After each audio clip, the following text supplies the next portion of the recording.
Bonsoir à tous, ici Patrice. Je suis là pour vous faire un débriefing du Grand Prix d'Italie. Alors, nous avons encore eu le droit à une très belle course, hein, encore une fois. Encore avec une victoire de Lewis Hamilton qui, pour la première fois de la saison, arrive à enchaîner 2 victoires consécutives. Alors, cette victoire est un moment spécial pour lui parce c'est la 59e victoire de sa carrière. Mais aussi, elle arrive après une superbe pole position, la 69e, enfin. Il est seul détenteur du record du nombre de pole positions en F1, ce qui est un record assez remarquable pour un pilote qui est âgé de 32 ans. Qui l'aurait cru, hein. Après, ça fait 10 ans qu'il est... c'est sa 10e saison, non, sa 11e saison qu'il est en F1, depuis 2007. Et quand il est arrivé, j'aurais jamais pensé que quelqu'un puisse battre en fait le record de pole position de Michael Schumacher. Ça semblait inatteignable. Et il y est parvenu de la plus belle des manières, surtout dans des conditions dantesques, avec la pluie, etc., face à de redoutables adversaires comme les Red Bull et surtout Max Verstappen. Mais il y est arrivé. Donc bravo à lui, très belle victoire. Voilà, c'est un des tops, c'est le premier top sur cette course. Voilà, pole, victoire, et il s'empare de la tête du championnat pour la première fois. Donc, ce qui est quand même pas mal. Concernant son équipe, Mercedes, encore une fois, top. Cette écurie, en fait, s'est baladée pendant ce Grand Prix.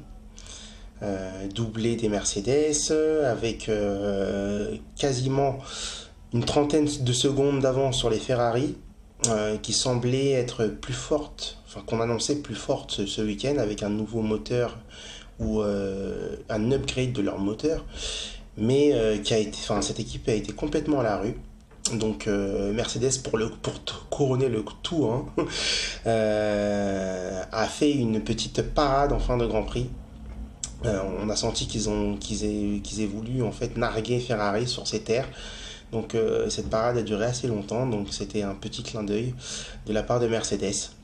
Donc autre top, Daniel Ricciardo bien évidemment, pilote, valeur sûre, sur laquelle en fait peut compter Red Bull.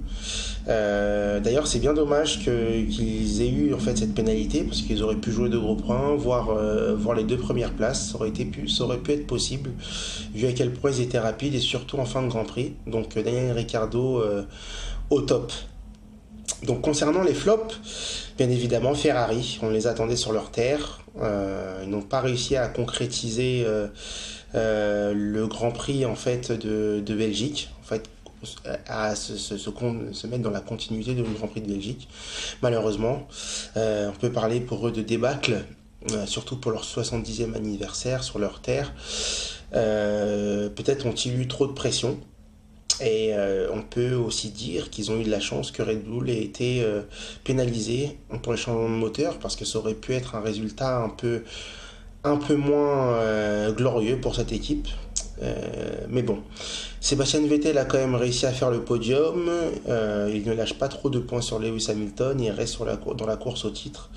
Et on peut s'attendre à ce qu'il y ait vraiment une bagarre jusqu'à la fin avec Lewis Hamilton. Autre pilote malchanceux dans cette course, Max Verstappen. Dommage pour lui, il aurait pu viser de gros points. Il était en course pour effectuer une belle remontée, surtout avec la Red Bull qui avait les pneus les plus durs et qui aurait eu les pneus les plus soft pour la fin de course, comme on a vu avec Ricciardo. Malheureusement, il s'est frotté à un Felipe Massa qui ne s'est pas du tout laissé faire. Et ça apprendra à Max Verstappen. Je pense que sur ce coup, il a été un peu trop impatient et a voulu remonter un peu trop vite. Ce qui est d'ailleurs dommage, c'est que c'est ce qui lui arrive assez souvent. Il semble toujours faire de belles courses sur de bons débuts de course, excusez-moi, qu'il n'arrive pas à bien concrétiser en points. Donc malheureusement pour lui ça s'est pas bien passé, mais je pense que ça fait partie de son processus d'apprentissage, et il apprendra à être un peu plus patient pour la prochaine fois. Alors, je voulais aussi vous parler du dépassement du jour, bien évidemment, un dépassement extraordinaire de Daniel Ricciardo sur Kimi Raikkonen. Alors vraiment, Ricciardo est le seul, enfin, est un des seuls à faire ce genre de manœuvre, à freiner au tout dernier moment et à passer. Donc, superbe manœuvre sur ce coup-là. Côté français, très belle performance d'Esteban Ocon qui s'est qualifié pour la première fois en deuxième ligne. Donc voilà, très belle performance sous la pluie. On a vu que c'est souvent sous la pluie que les talents se révèlent. Et Esteban Ocon, top sur cette qualification. Même chose pour Lance Stroll, qui a souvent été critiqué. Donc il m'a agréablement surpris sur cette qualif. Et même sur cette course, il s'est montré solide. Et je pense que ça ne peut que lui donner de la confiance pour la suite de sa carrière. Donc pour conclure, j'attends avec impatience le prochain Grand Prix à Singapour qui s'annonce plus que serré. On dit que ce Grand Prix sera plus favorable au Ferrari par rapport à Mercedes, mais il faut savoir quand même que Mercedes a fini à plus de 30 secondes sur cette course. Donc je pense que Mercedes a fait pas mal de progrès et il faudra quand même s'attendre à les voir truster les premières places, surtout avec un Lewis Hamilton dans cette forme. Voilà, donc à votre avis, qui va gagner le prochain Grand Prix? Est-ce Vettel, est-ce Hamilton, est-ce quelqu'un d'autre? À voir. Donc n'hésitez pas à donner votre avis sur ma vidéo. Si vous avez apprécié cette vidéo, n'hésitez pas à laisser des commentaires, n'hésitez pas à émettre des critiques, donner votre avis. Comme je vous l'ai dit dans la précédente vidéo, je suis ouvert à la critique, donc n'hésitez pas. Voilà, écoutez, je vous souhaite une excellente soirée et à très bientôt.